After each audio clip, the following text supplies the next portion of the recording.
semuanya, perkenalkan nama saya Resylia Aulamila, biasa dipanggil Resyal, dengan NIM akhir 252114023 dari kelas F mata kuliah Pendidikan Agama.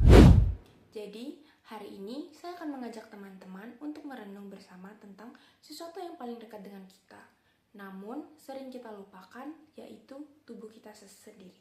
Jadi, dialog pertama saya adalah dengan Paus Yohanes Paulus II, seorang tokoh Katolik yang menulis ajaran besar yang dikenal sebagai Theology of the Body atau teologi tubuh. Beliau pernah menyatakan bahwa tubuh manusia bukan sekedar benda fisik, melainkan tanda dan ungkapan dari pribadi manusia itu sendiri. Tubuh kita mengungkapkan siapa kita dengan segala martabat, kasih, dan panggilannya. Ketika saya pertama kali membaca gagasan ini, saya tertegun. Kita hidup di zaman di mana tubuh sering dinilai dari penampilannya. Apakah kita itu kurus, cukup tinggi, cukup cantik, putih, atau ganteng, dan masih banyak lainnya yang harus sempurna. Media sosial juga menekankan kita dengan standar tubuh yang harus sempurna.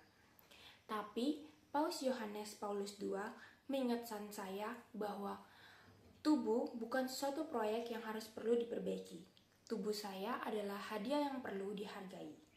Karena di dalam tubuh, Allah memilih untuk hadir bahkan dalam diri Yesus Kristus sendiri. Jadi, Allah itu mengambil rupa manusia, punya tubuh, punya rasa lapar, punya luka, dan punya yang lain-lain. Jadi, kalau Allah tidak malu punya tubuh, kenapa saya atau teman-teman sekalian malu dengan tubuh kita sendiri? Yang berikut, dialog kedua saya datang dari sebuah film animasi yang mungkin sebagian sudah pernah menonton, yaitu Soul produksi Pixar tahun 2020. Film ini bercerita tentang Joey Gardner, seorang musisi yang hampir meraih impiannya, lalu tiba-tiba ia meninggal. Jiwanya terpisah dari tubuhnya dan ia masuk ke alam sebelum kehidupan. Di sana, ia bertemu dengan jiwa yang bernama 22 jiwa, yang tidak mau lahir ke bumi karena merasa hidup itu tidak berarti.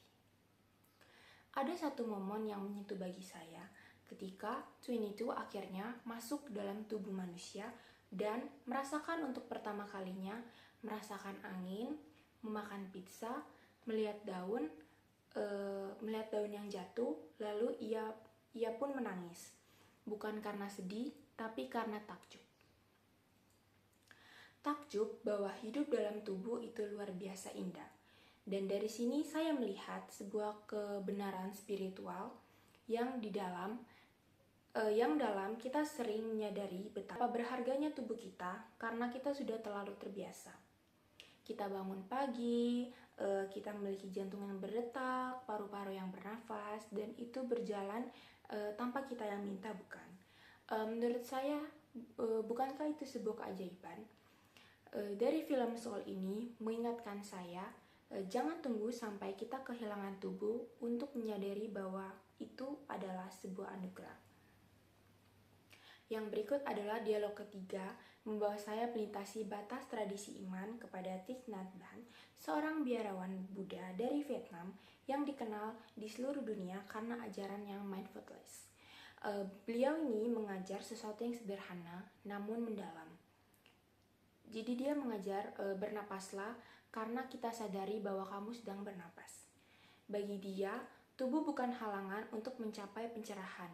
Tubuh adalah pintu masuk ke kesadaran yang lebih dalam. Selanjutnya, saya akan mengaitkan materi ini dengan lagu Usage dari Lauren Daigle.